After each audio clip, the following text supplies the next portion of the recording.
Hi, this is Mary Carroll Moore, author of Your Book Starts Here, and today I'm going to talk about writing the container of your story. Container means the vessel that your story lives in. It can be a nonfiction book, a fiction story, or a memoir, but all stories live in an atmosphere or an environment called the container. The container is what pulls the central power of your story into focus for the reader. Some people think of setting as being the most important way to describe the atmosphere of a story, but setting is actually larger than just the physical setting. It also includes the cultural, political, emotional environment of the story. So the most important way that you can bring this container or this vehicle for emotion into your book is by first concentrating on the 5 senses. So how are you going to bring out the senses of sight, smell, taste, touch, atmosphere, weather, temperature, all of those things? The texture of your story transmits emotion to the reader faster than anything else. For example, imagine someone wanting to convey the atmosphere of the ocean, being by the ocean. You wouldn't just say, she walked by the ocean and admired the waves on the sand. You'd probably bring in container details like the warm, salty air on her skin, or the way the gulls cried overhead, or the way the waves felt on her bare feet. All of these start to bring the reader right into the picture, right into the scene, and it's much more effective than telling. It's a form of showing. I was always a writer that loved container, a lyric writer, they called me.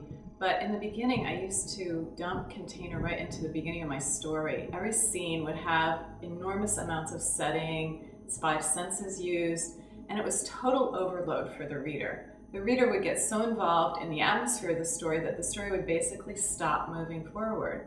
So I learned that container, or these setting details, these sense details, need to be actually placed where you want the most emotion to come out. So you don't just put them in anywhere. You don't just pad the beginning, front load the beginning of your chapters. You actually put container where you want the reader to feel the most. So it would be a heightened moment. We call it emotional peak. An emotional peak in your chapter, in your book. Those are the places that you can actually use the device of container to get more feeling out of the story. So there's a real weird phenomenon that happens when the reader reaches a moment of container in your chapter. They're actually transported out of the story for a minute, millisecond maybe. They have to go into their visual brain and see the thing that you're suggesting with the 5 senses. And then they come back to your story. So if you put container anywhere, you're going to have these moments where the reader's going back and forth in and out of your story, and they'll lose interest. So container can be overused, but if it's not used, you lose a huge amount of emotion. I think of container as a rest stop. Where do I want the reader to pause and absorb what I've been trying to get them to feel? That way container becomes powerful for you. It becomes a device that you have control over, and you are actually manipulating the effect of the chapter. So what I've been talking about so far is the outer container. These are the things outside of the person's beingness that are perceived by them, but they're external. So the other kind of container that you can work with is the internal container. And this has to do with how they're residing in their body. The feelings that they're having are abstract, but the sensations they're having in their body are very real to the reader. So the way you use inner container is by saying to yourself, if I was feeling this emotion, where in my body would it reside? For instance, the throat might be tight, the stomach might be clenched, there might be goosebumps on the skin, the foot might be jiggling as the person sat at the table, or one of my favorites is, a person that's maybe not expressing their nervousness, but they're sitting there tearing a cocktail napkin into tiny little squares and setting them into a pile. I mean, something's going on inside that person, even though they're not saying it. So the writer has to know all these techniques in order to convey the feeling, the inner container of the person. So in a sense, we have 2 containers to worry about or work with in books. We have the outer container, which is the outer atmosphere where the story is taking place. And we have the inner container, which is what's happening inside the person's body. These are wonderful tools to know how to use. They'll make your story be much more real and authentic to the reader. So let me talk just a little more about emotional peak. This is so important. There's almost like a sine wave going through your story. No matter what kind of book you're writing, no matter what the genre is, there's an up and down, a feeling of heightenedness, feeling of rest in your book. So you're going to be playing with this. You're going to be working with these high points to allow them to be more emotional. But in a sense, they're also rest stops for the reader. They're a place that the reader's going to absorb versus move forward. So you have these two motions in your book. You have the motion of moving forward where there's risk, and you have the motion of rest. The rest is where I tend to use container the most. The moments where I want the reader to say, wow, this person is really having a hard time, or this person is really realizing something.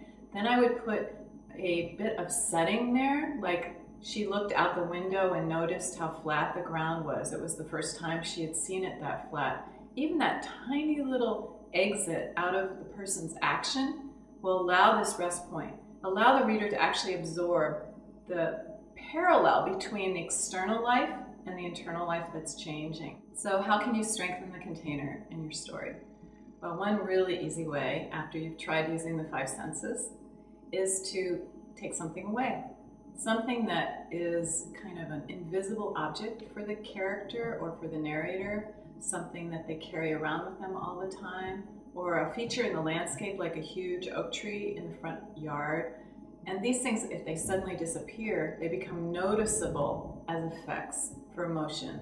So contrast things or look for the opposites of things, and you'll find that sometimes the story will become stronger because the emotion of that thing being missing will start to come out.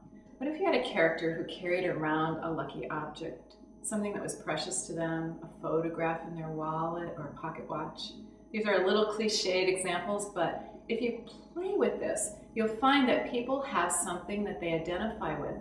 It's their emotional talisman that's part of their lives. Now, you as a writer, try taking that away. What would happen to the container? The person would change. The setting would change. So there would be a different emotion coming into the story. Sometimes, for instance, if a tree gets struck by lightning in a book, a tree that meant a lot to a family, that maybe was in their front yard for generations, that's going to change the entire emotional atmosphere of the story. So container objects are something to play with as well. Make a list of the most important objects in your book and see how you can manipulate them. It's an amazing technique to use to show yourself how important the setting is. Are you interested? This is fascinating stuff, isn't it? It can make a huge difference in your book. So if you'd like to learn more, you can check out my website, www.marycarrollmoore.com, or my new book, Your Book Starts Here, Create, Craft, and Sell Your First Novel, Memoir, or Nonfiction Book. Thanks for listening.